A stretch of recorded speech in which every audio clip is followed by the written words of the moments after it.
एक बार की बात है, भगवान बुद्ध अपने शिष्य मंडली के साथ कहीं यात्रा पर जा रहे थे।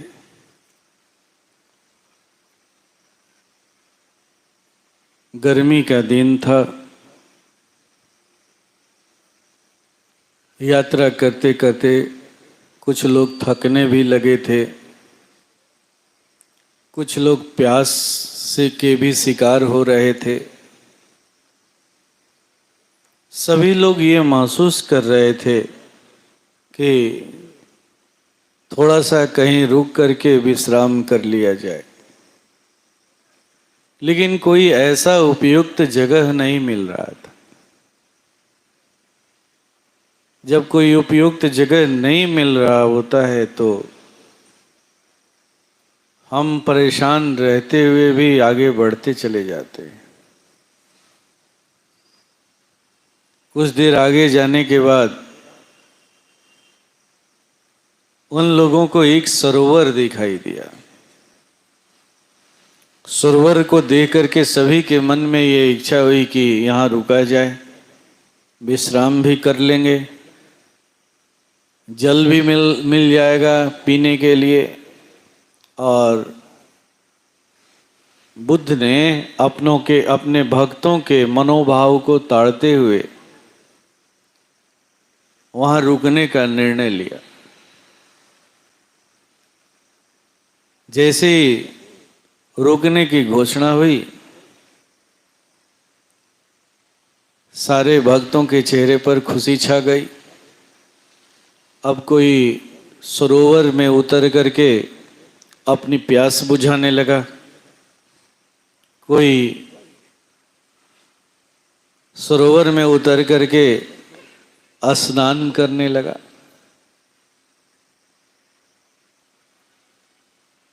कुछ शिष्य उस सरोवर के मध्य में जा पहुंचे तो उन्होंने देखा, एक दृश्य देखा। एक राजा एक पैर पर खड़ा होकर के तपस्या में लीन है। उस जल में एक पैर पर खड़ा होकर के तपस्या में लीन है। उसकी तपस्या को देख करके भक्त लोग भी सावधान हो गए। जो उनके बीच में कोलाहल हो रहा था उस पर भी रोक लग गई। चूंकि वो भक्त अनुशासित थे और जो अनुशासित हो जाते हैं उनका अनुशासन हर जगह दिखता है, केवल गुरु से ही नहीं दिखता है, हर जगह दिखता है।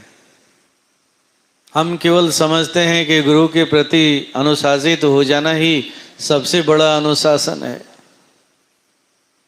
ठीक है, आप गुरु के प्रति अनुशासित हो गए हैं, लेकिन समाज के प्रति अनुशासित नहीं हुए हैं, परिवार के प्रति अनुशासित नहीं हुए हैं, अपने मित्रों के प्रति अनुशासित नहीं है।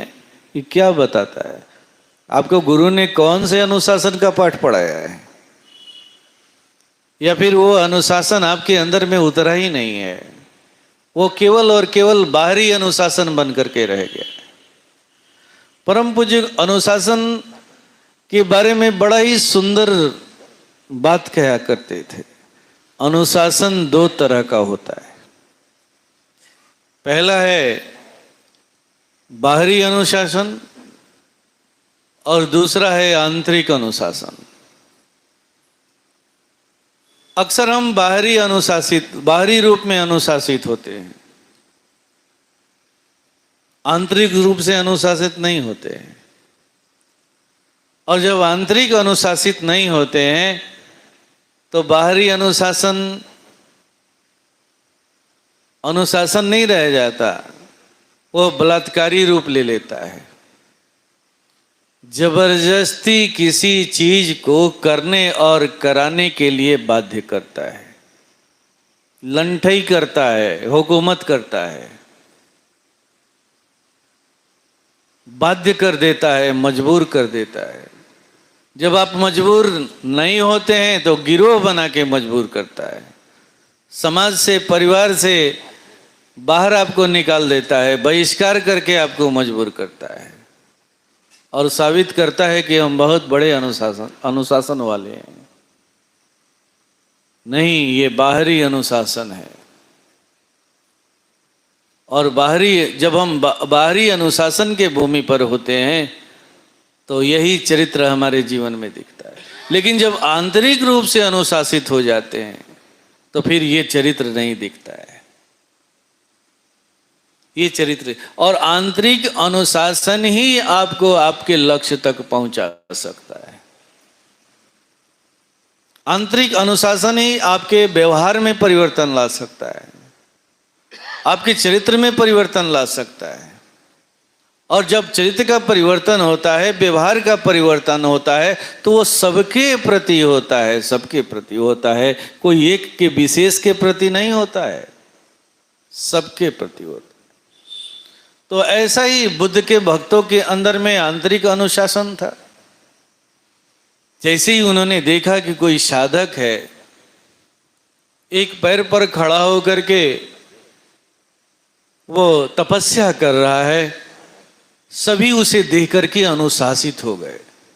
मेरी वजह से इसकी तपस्या भंग न हो जाए, मेरी वजह से इसे कोई बाधा न हो जाए।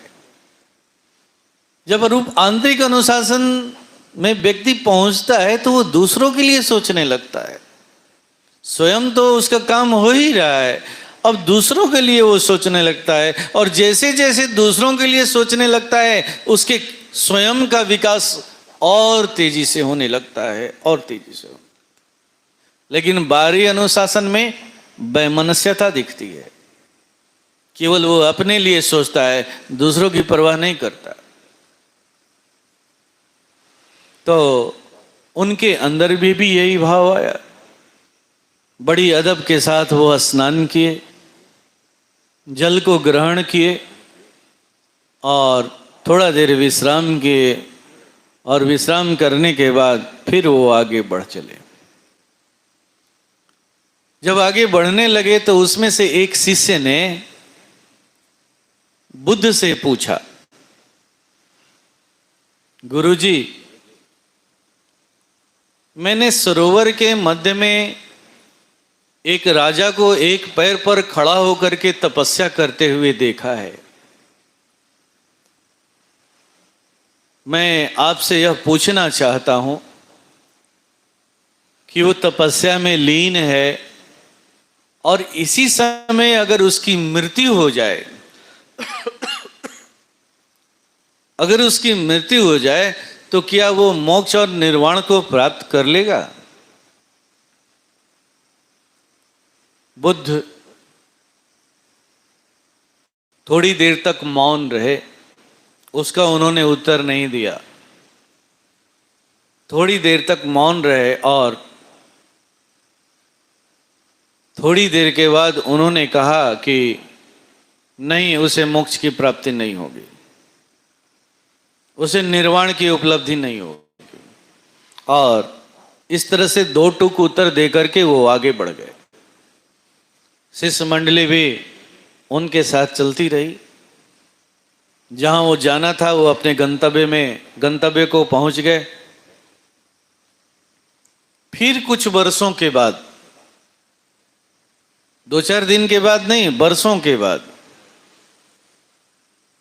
उधर से वो लौट रहे थे और लौटते वक्त वो उसी रास्ते से लौट रहे थे और रास्ते में लौटते वक्त पुनः वो सरोवर मिला। उस सरोवर को देख करके फिर शिष्य लोग खुशी से झूम उठे। वो कोई सरोवर में उतर करके स्नान करने लगा, कोई अपनी प्यास बुझाने लगा।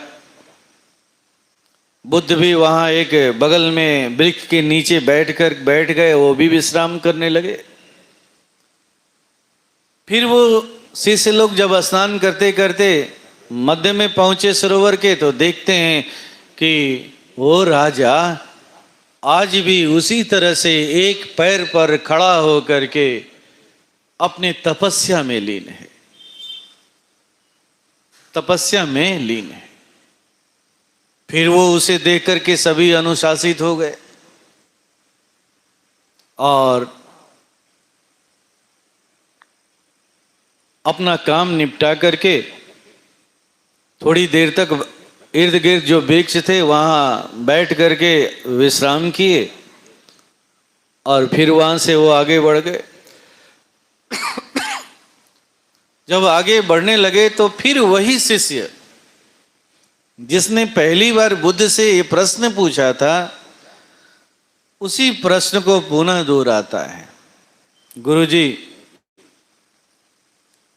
आज अगर वो राजा तपस्या में लीन है, 6-7 बरस बीत गए हैं, पहली बार जाते वक्त भी हम लोगों ने देखा था, लौटते वक्त को भी उसको उसी दशा में देख रहे हैं। अगर इस समय इसकी मृत्यु हो जाए तो क्या इसे मोक्ष प्राप्त हो जाएगा? क्या इसे निर्वाण की उपलब्धि हो जाएगी? बुद्ध इस बार भी मौन हो गए। कुछ देर तक मौन रहे और मौन रहने के बाद उन्होंने उत्तर दिया कि हाँ, अगर इस समय इसकी मृत्यु हो जाती है तो ये मोक्ष को प्राप्त हो जाएगा, निर्वाण को प्राप्त हो जाएगा। जब उस शिष्य ने इस उत्तर को सुना तो थोड़ा सा अचंभित हो गया। अचंभा स्वाभाविक है, ऐसी अचंभा हम लोगों के साथ भी होता है। मैं इस पर चर्चा करूंगा आगे, अभी चलते हैं प्रसंग की तरफ।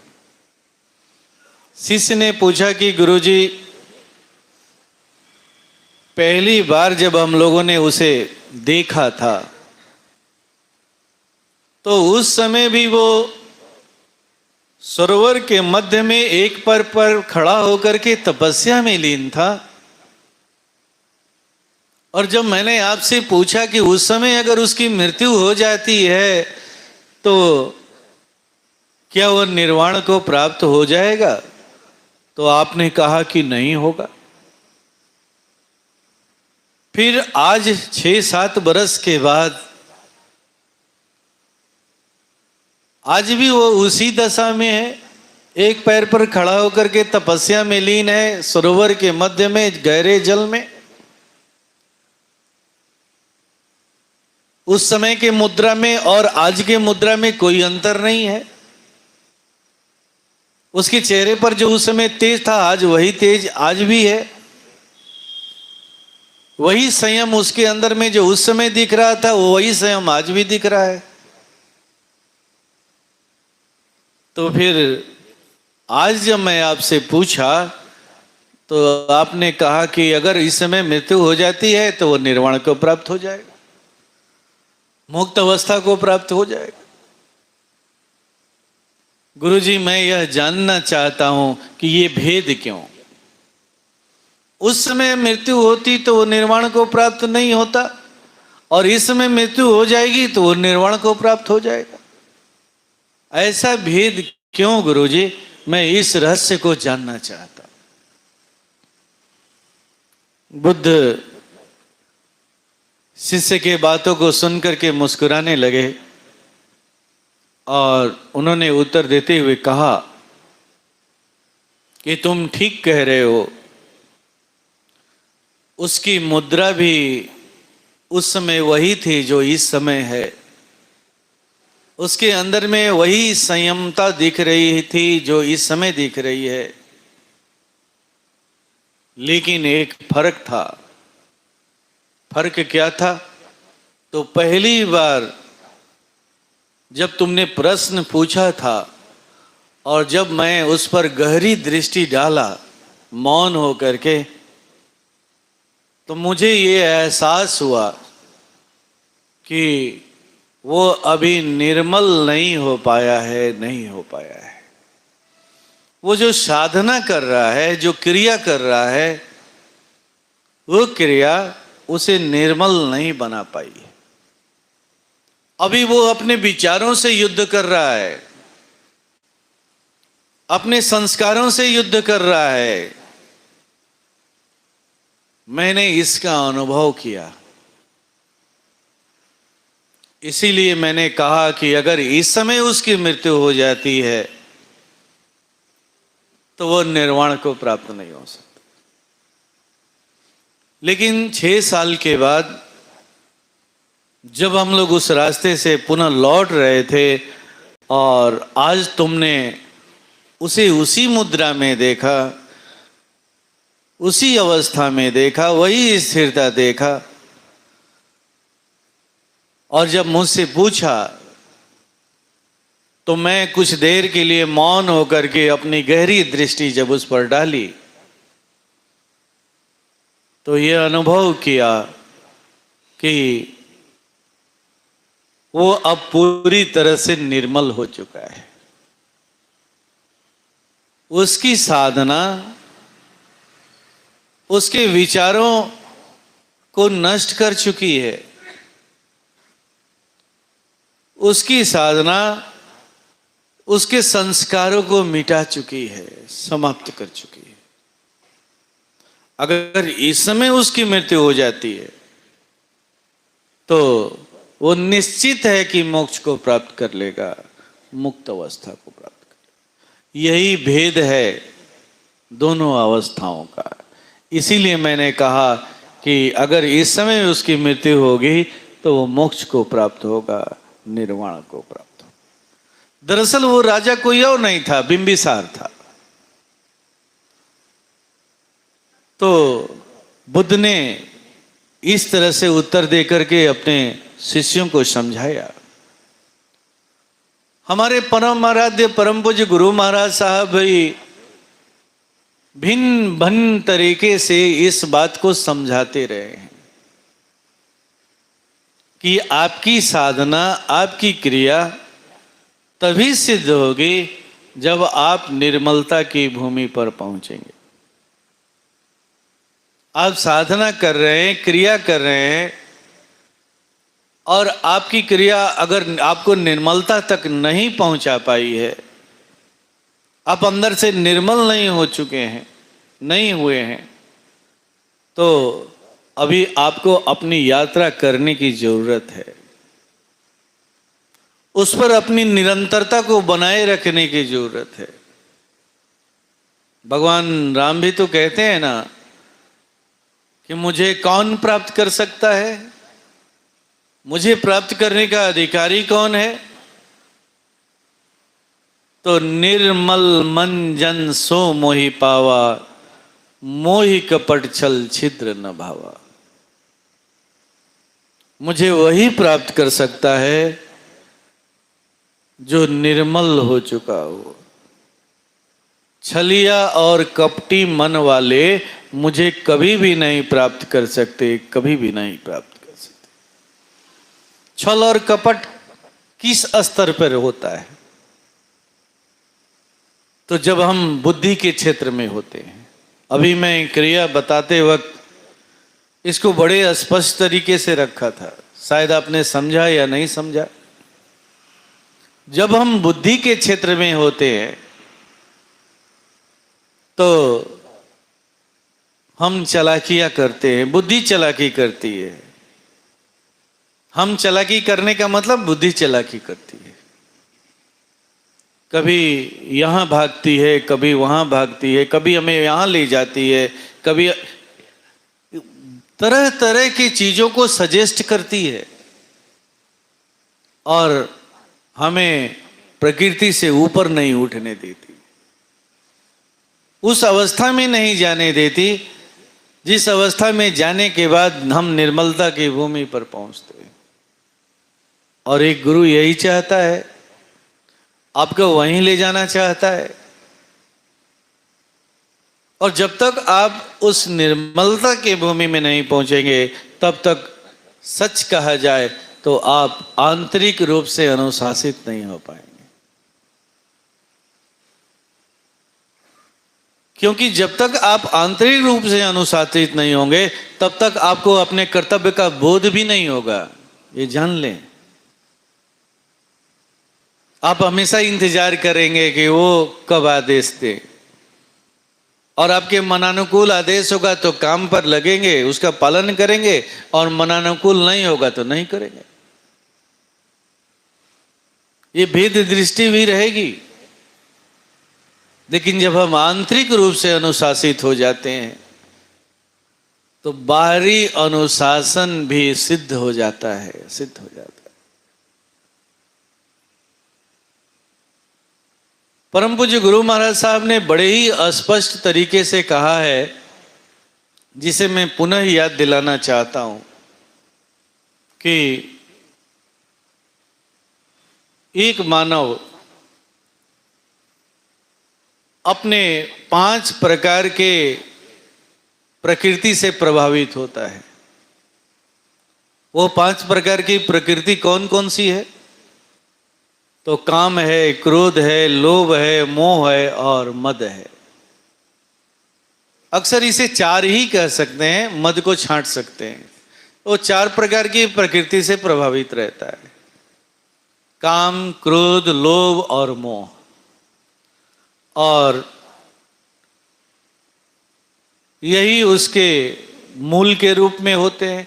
और हर व्यक्ति, दुनिया का कोई ऐसा व्यक्ति नहीं है जो अपने मूल से गाइड ना होता हो। और ये चारों में से कोई एक जो है वो मूल के रूप में उसके अंदर में रहता ही रहता है, रहता ही रहता है। ये मूल ठीक वैसे ही है जैसे वृक्ष का मूल। वो एक वृक्ष जो है अपने मूल से ही तो पोषित होता है। वो मूल ही रस लेता है और उस वृक्ष को देता है। वृक्ष में हरियाली रहती है, फल फूल आते हैं। ठीक वैसे ही एक मानव भी अपने मूल से प्रभावित रहता है, अपने मूल से ही गाइड रहता है। और परम पूज्य कहते हैं कि मुख्य मूल क्या है? तो लोभ है। मुख्य मूल लोभ है। काम, क्रोध और मोह ये टहनियां हैं, टहनियां हैं। इसे मिटाना बड़ा आसान है। थोड़ा सा भी आप सावधानी बरतेंगे, परम पूज्य ने जो साधना प्रविधि दी है उसे आप अपने जीवन से जोड़ेंगे तो आप इसे बड़ी आसानी से मिटा सकते हैं। क्योंकि ये टहनियां हैं, लेकिन मूल को काटना इतना आसान नहीं है। मूल को काटने के लिए गहन समाधि में जाने की जरूरत पड़ती है। जो लोभ रूपी मूल है उसे काटना इतना आसान नहीं है।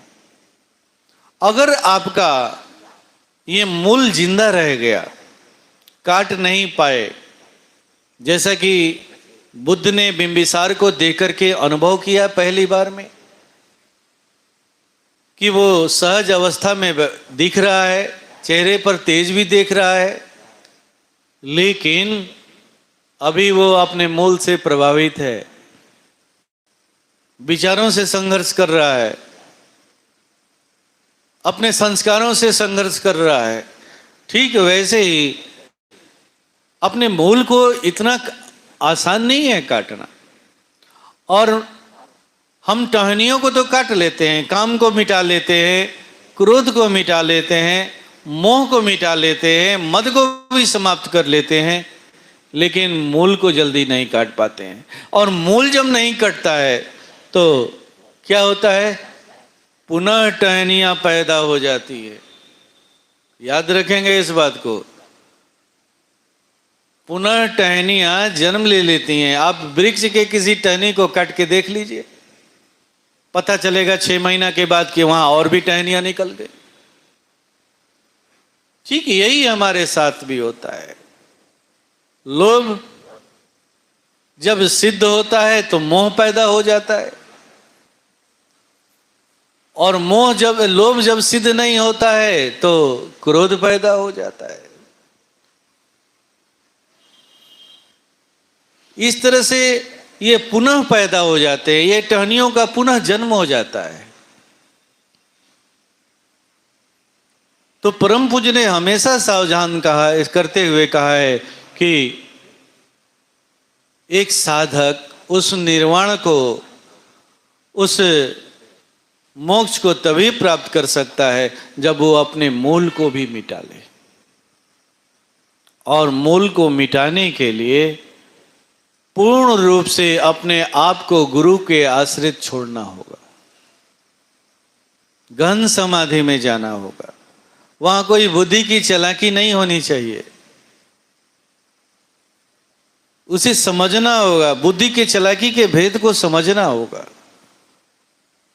बुद्धि बड़ा ही मीठे तरीके से तर्क देती है, चलो ना आज आधा घंटा बैठना क्या जरूरी है, 10 मिनट कर लेते हैं, फलना काम है, फला काम है, फला काम है। हमेशा वो प्रयास करती है, क्योंकि वो अपने प्रभाव को मिटते हुए नहीं देखना चाहती है। वो जानती है कि वो नित्य संयमित होकर के बैठेगा, उसके गुरु ने जो उसको प्रविधि दी है, जो साधना दी है, उसको अगर नियम से पालन करेगा तो मेरा अस्तित्व समाप्त हो जाएगा। वो जानती है इस बात को, इसलिए वो चालाकी करती है, आपके ही अंदर में है और आप ही से चालाकी करती है। और चालाकी करते करते वो इस कदर हावी हो जाती है कि फिर आप दूसरे से चालाकी करने लगते हो। तो इस तरह से वो तर्क देती है, चलो ना आज क्या जरूरी है, अच्छा देखेंगे, 10 बजे नहीं बैठेंगे, 12 बजे बैठ लेंगे, 5 मिनट करके कोरम पूरा कर लेंगे। तरह तरह का तर्क देती है। और जब तक ये बुद्धि का खेल, बुद्धि का पसारा मिटेगा नहीं, तब तक आपका मूल जिंदा रहेगा। चाहे आप 10 बरस के साधक हो, 50 बरस के साधक हो, 500 बरस के साधक हो, 5 जन्म के साधक। इसीलिए परम पूज्य ने हमेशा सावधान करते हुए कहा है कि साधना के प्रति आपकी निरंतरता हमेशा बनी रहनी चाहिए, उसमें किसी तरह का किसी से कोई समझौता नहीं होना चाहिए।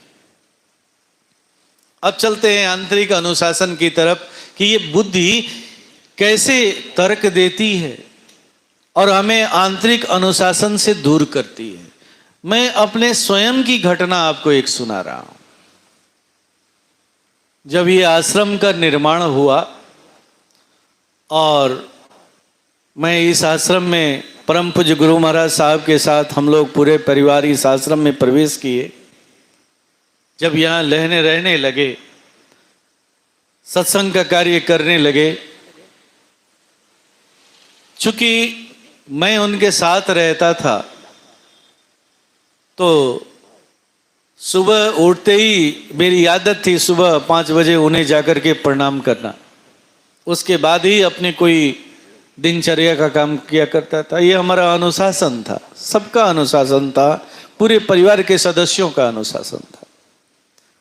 और जैसे ही मैं जाता पहली दृष्टि मुझ पर पड़ जाती और बस वो दिन भर का काम सुना देते, देखो आज ये करना है, ऐसे करना है, ये काम करना है, ये काम करना है, ये काम करना है, वो सुना देते। और फिर मैं अपनी सुबह का काम निपटा करके अपने काम में लग जाया करता। जो काम हमारे बस का होता मैं अपने तरीके से उसे करता, जो हमारे बस का नहीं होता, चूंकि हम लोग यहाँ के लिए एक नए थे, आज भी नए हैं, बचपन हमारा यहाँ गुजरा नहीं है, तो यहाँ के स्थानीय लोगों की सहायता भी लिया करता। कभी सतीश जी से सहायता लेता, कभी मुरारी जी से सहायता लेता, कभी अन्य पुराने सत्संगी कार्यकर्ता थे उनसे सहायता लिया करता। और इस तरह से ये काम चल रहा था। एक दिन उन्होंने कोई विशेष काम उन्होंने दिया जो 4-5 दिनों का था। हम लोगों की बचपन से ये आदत थी, हम इस सत्संग में नहीं भी थे तो हमारी ये बचपन से आदत थी कि हम जो कुछ भी करते थे वो उसका रिपोर्टिंग उन्हें देते थे। डेली रिपोर्ट देते थे। अगर 10 रुपया लेकर के सब्जी खरीदने भी गए हैं तो सब्जी लेकर के आए तो आकर के हमें बताना होता था कि 2 रुपया का ये है, 2 रुपया का ये है, 1 रुपया का ये है और ये 50 पैसा बचा हुआ है। अगर हमने कुछ सिंगाड़ा भी खा लिया तो वो बताना होता था, उसको लेकर के उन्हें कोई एतराज नहीं होता था। लेकिन ये वो चाहते थे कि मैं इसे बताऊं, और इस अनुशासन में हम लोगों को उन्होंने रखा था। तो एक दिन जब मैं सत्संग के कार्यों से जुड़ा तो एक दिन उन्होंने कोई विशेष कार्य दिया, शायद पत्रिका से संबंधित था या किताब से संबंधित था, कोई किताब प्रकाशित हो रही थी। इस पर भी मैं एक अच्छा सा आपको विषय बताऊंगा कि क्यों मैं इस किताब में और पत्रिका के लिए चुना गया। मेरे अंदर में इसकी कोई योग्यता नहीं थी। इस कार्य के लिए उन्होंने एक बहुत ही शिक्षित व्यक्ति का चुनाव किया था, मानस जी का। उनमें वो योग्यता थी, लेकिन कुछ व्यस्तता हो जाने के वजह से वो पूरा समय नहीं दे पा रहे थे और पूज्य गुरुदेव का समय बीतता जा रहा था। वो बड़ा ही चिंतित रहने लगे। उन्होंने एक दिन मुझसे कहा कि ऐसा करो, मैं योग्य व्यक्ति का इंतजार करने लगूंगा तो मेरी सारी चीजें लुप्त हो जाएंगी, समाप्त हो जाएंगी, मिट जाएंगी, वो मेरे शरीर के साथ चली जाएंगी। मेरे पुत्रों के लिए कुछ रह नहीं जाएगा। तो ऐसा करो, तुम ही इस काम को शुरू करो। हमने कहा कि जी मेरी भाषा बहुत अच्छी नहीं है, मैं साइंस का स्टूडेंट था, मेरी हिंदी बहुत अच्छी नहीं है, इंटर तक किसी तरह से हिंदी पढ़ा था। उन्होंने बोला कि कोई बात नहीं है, गुरु सत्ता तुम्हारी सहायता करेगी। और मैं बेधड़क इस काम को शुरू कर दिया। यही कारण है कि पत्रिका में भी उन्होंने एक मुझे विशेष स्थान दिया और बहुत सारे पुस्तकों में भी विशेष स्थान दिया। और मैं अपने काम को लेकर के चल पड़ा और उसका अंजाम है कि आज 2-4-10 पुस्तकें हैं जो आपके सामने हैं। पत्रिका में पूज्य गुरुदेव के जो संदेश आज दिख रहे हैं वो उसी का परिणाम है। बहुत सी उसमें आज भी आप पढ़ते होंगे तो हर्षिकार दीर्घिकार की अशुद्धियां भी मिलती होंगी, जो मेरी कमी थी, जो आज दिखती भी हैं। बहुत टिप्पणियों का भी सामना मैं करता हूं, लेकिन इसका वजह यही था। तो ऐसा ही कोई किताब से संबंधित उन्होंने मुझे काम दिया था और इस तरह से मुझे रोज पटना जाना होता था। जाकर के उसका प्रोग्रेस देखना होता था, आज कितना हुआ, आज कितना करेक्शन हुआ। और डेली आकर के शाम को आता, रात को 10 बज जाते आते, क्योंकि प्रेस जो है वो 11 बजे से पहले खुलता ही नहीं था। 12 बजे वो लोग घर से खाना वाना खा करके आते, फिर प्रेस खुलता, तब उसमें अब हमारे जाने के पहले बहुत से लोग हैं जो वहाँ लाइन लगा के बैठे रहते, क्योंकि उनका भी वो उसे काम करना होता था। मेरा नंबर आता कभी 2 बजे, कभी 3 बजे, कभी 4 बजे। फिर मैं अपने पूज्य गुरुदेव के साहित्य को लेकर के उनके साथ बैठता, बहुत सा करेक्शन करवाता। जहाँ एडिट करना है, काट छाट करना है, वहाँ काट छाट का भी काम होता। इस तरह से रात हो जाता और आते आते आश्रम पर 10 बज जाता। अक्सर आने में लेट हो जाता, शाम की पूजा भी छूट जाती। लेकिन आने के बाद जो पहले की आदत थी, उस आदत के अनुसार मैं उन्हें रोज का रिपोर्टिंग देता था। कुछ दिन से मैं देख रहा था कि मैं जब रिपोर्टिंग करने जाता था तो वो पलंग पर लेटे होते थे और मेरे बातों पर ध्यान नहीं देते थे।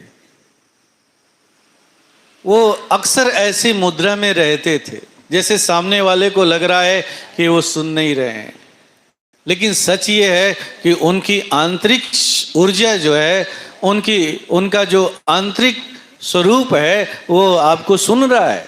लेकिन हमें ऐसा लगता था कि वो सुन नहीं रहे। आपने भी ऐसा अनुभव किया होगा, कई बार लग रहा है कि वो कहीं खोए हुए हैं। और मैं भी बार बार ऐसा अनुभव करता था। 2 दिन गया, 3 दिन गया, कोई रिस्पॉन्स नहीं। एक दिन मेरे बुद्धि ने मुझे तर्क दिया कि हम आश्रम पर रह रहे हैं, अपना घर छोड़ के आए हैं, परिवार छोड़ के आए हैं, समाज छोड़ के आए हैं, गोतिया छोड़ के आए हैं।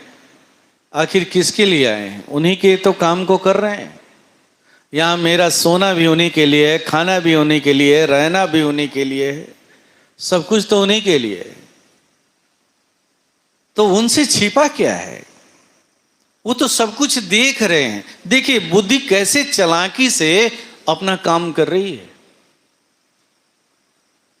और तर्क दे रही है कि उनसे छिपा क्या है? वो तो अंतर्यामी है, उनसे क्या छिपा हुआ है? रोज रोज रिपोर्ट क्या देना है?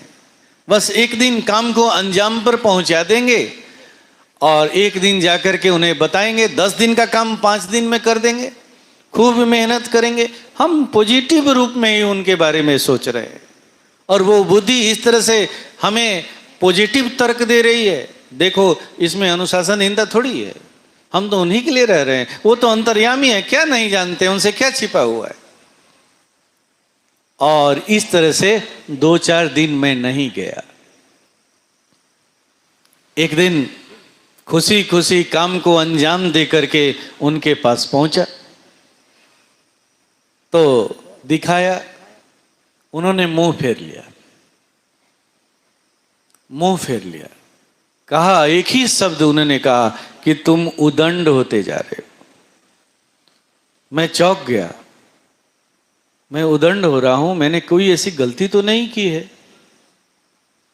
तब ये बात समझ में आई कि हमारी उदंडता क्या है, गुरु क्या चाहता है, गुरु क्या चाहता है। यही है आंतरिक अनुशासन। गुरु इसी आंतरिक अनुशासन को चाहता है, आपके बाहरी अनुशासन से उसे कोई मतलब नहीं है। जहां हमने भूल की, ये भूल उस दिन समझ में आई और उसका प्रभाव हमारे साधना पे भी पड़ा। तो मैं इसी बात को बताना चाह रहा हूं, आप लोगों को भी कहना चाह रहा हूं कि जब हम आंतरिक रूप से अनुशासित होते हैं तो सबके लिए अनुशासित हो जाते हैं। केवल अपने लिए ही नहीं, सबके लिए भी हो जाते हैं, गुरु के लिए भी हो जाते हैं, गुरु भक्तों के लिए भी हो जाते हैं, सबके लिए हो जाते हैं। और यही अनुशासन हमें आगे बढ़ाता है। कहा जाता है ना कि अनुशासन ही विकास का माध्यम बनता है। ये इसी आंतरिक अनुशासन के लिए कहा गया है, बाहरी अनुशासन के लिए नहीं। बाहरी अगर अनुशासित आप हैं और आंतरिक अनुशासित नहीं है तो वो बाहरी अनुशासन बलात्कारी रूप ले लेता है, बलात्कारी रूप, जो कभी भी आपके विकास का माध्यम नहीं हो सकता, नहीं हो सकता। न तो आपके विकास का माध्यम हो सकता है, न दूसरों के विकास का माध्यम हो सकता है। और उसका शिकार होने वाला हर व्यक्ति क्षोभित रहता है, उसके अंदर से क्षोभ का तरंग निकलते रहता है। स्वयं का तो नुकसान होता ही है, दूसरों का भी नुकसान होता है। तो महात्मा बुद्ध ने यही बात अपने शिष्यों को भी समझाया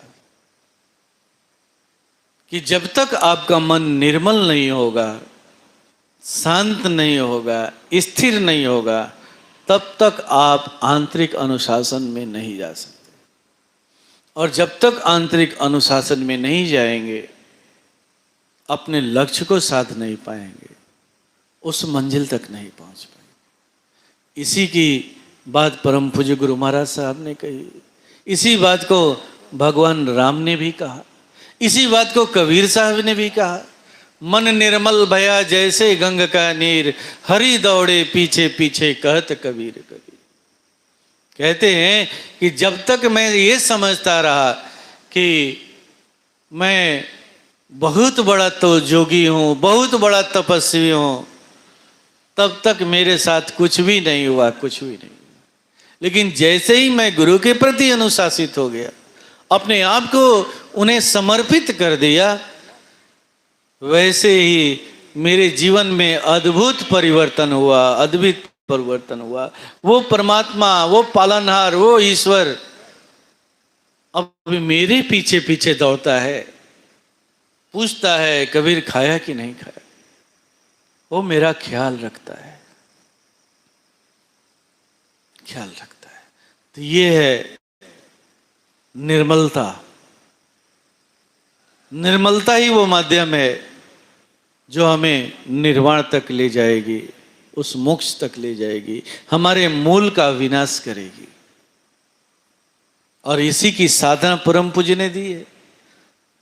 उस साधना में जो स्पंदन है, जो तरंग है, वो पूर्ण निर्मल है, पूर्ण निर्मल।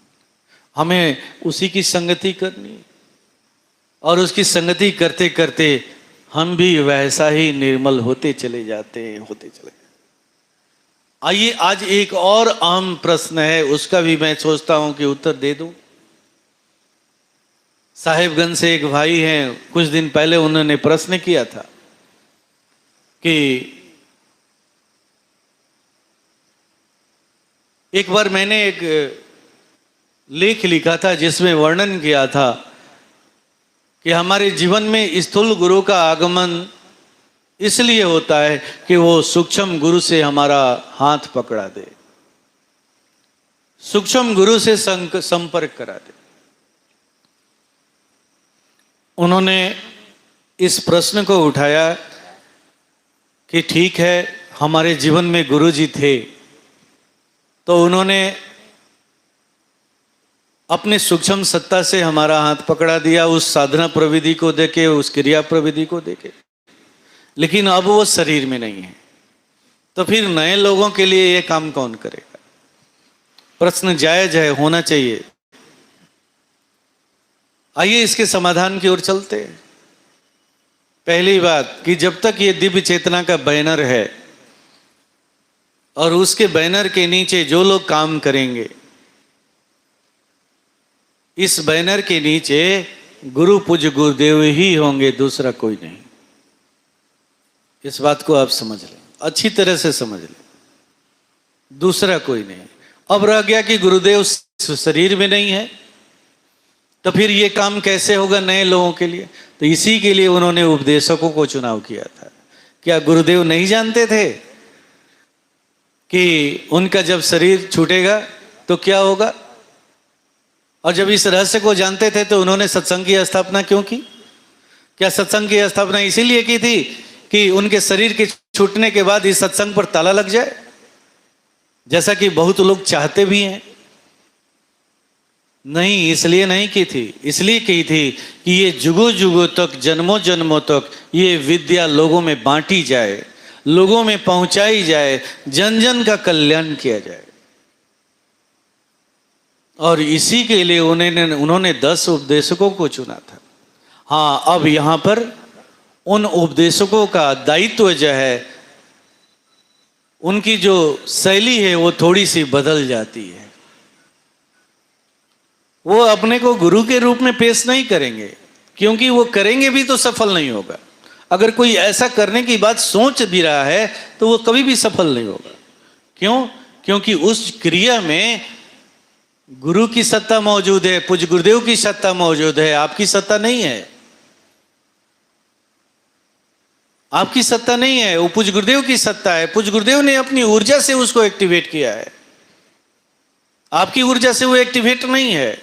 और आप अपनी ऊर्जा से एक्टिवेट करेंगे तो वो काम भी नहीं करेगा, बेकार हो जाएगा।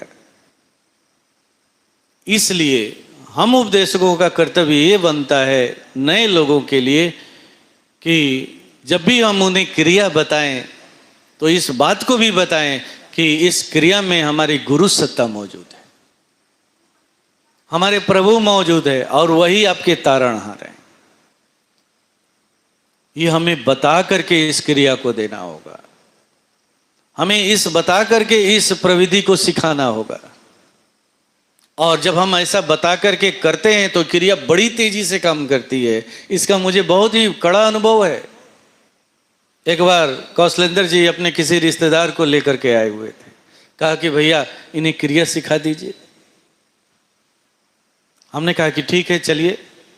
पूज्य गुरुदेव का जो मूर्त रूप है उस कमरे में मैंने उन्हें ले जाकर के बैठाया और ठीक यही अनुशासन का मैंने पालन किया। उन्हें बताया कि क्रिया मैं जरूर बता रहा हूं, लेकिन उस क्रिया के अंदर में जो ऊर्जा है, जो सत्ता है, वो हमारे पूज्य गुरुदेव की सत्ता है। आपका उसी से संपर्क होगा, इसलिए आप उन्हीं के प्रति अपने जो भी अच्छे भाव हैं उन्हीं के प्रति रखेंगे। क्या पिता शरीर में नहीं होता है तो भाई घर नहीं चलाता है और लोग नहीं चलते हैं।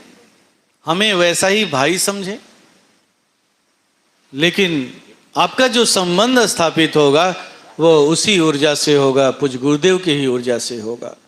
वही आपके आंतरिक गुरु होंगे जो आपको यात्रा कराएंगे। और जिस इस बोध को करा करके जब मैंने क्रिया उन्हें बताई और ध्यान कराया तो मुश्किल से वो 10 मिनट भी नहीं बैठे होंगे, उनके शरीर में इतना कंपन शुरू हुआ, इतना जोर का स्पंदन शुरू हुआ कि वो सहन नहीं कर पाए, डर गए। उनकी कुंडलिनी शक्ति इतनी तेजी से उठी, इतनी तेजी से उठी कि वो डर गए, संभल नहीं पाए। तो मैं इस बात को इसलिए रख रहा हूं कि याद रखें कि गुरु अगर शरीर में नहीं है तो शरीर में नहीं रहने के बाद ये मिशन कैसे चलेगा, उनकी विचारधारा कैसे चलेगी, वो उसकी व्यवस्था अपने जीते जी करके गए। वो उपदेशक इस काम को करेंगे, लेकिन उनका अनुशासन यही होगा कि आपको इस बात को बताना होगा, उस शिष्य को बताना होगा, सही चीज उसके सामने रखनी होगी। यहां पर कोई चालाकी नहीं करनी होगी। अगर आप यहां पर कोई चालाकी करते हैं तो उस मंत्र की ऊर्जा समाप्त हो जाएगी, बेकार हो जाएगी, वो किसी काम का नहीं रह जाएगा। यही है आंतरिक अनुशासन। ऐसे महाप्रभु के दरबार में हम सब बैठे हुए हैं। आइए प्रभु से प्रार्थना करें कि हे प्रभु, आप इसे स्वीकार करें तथा हम सबों पर दया करें, प्रभु कृपा करें। ऐसे भाव के साथ इस नैवेद्य को अपने प्रभु के चरणों में हम समर्पित करें।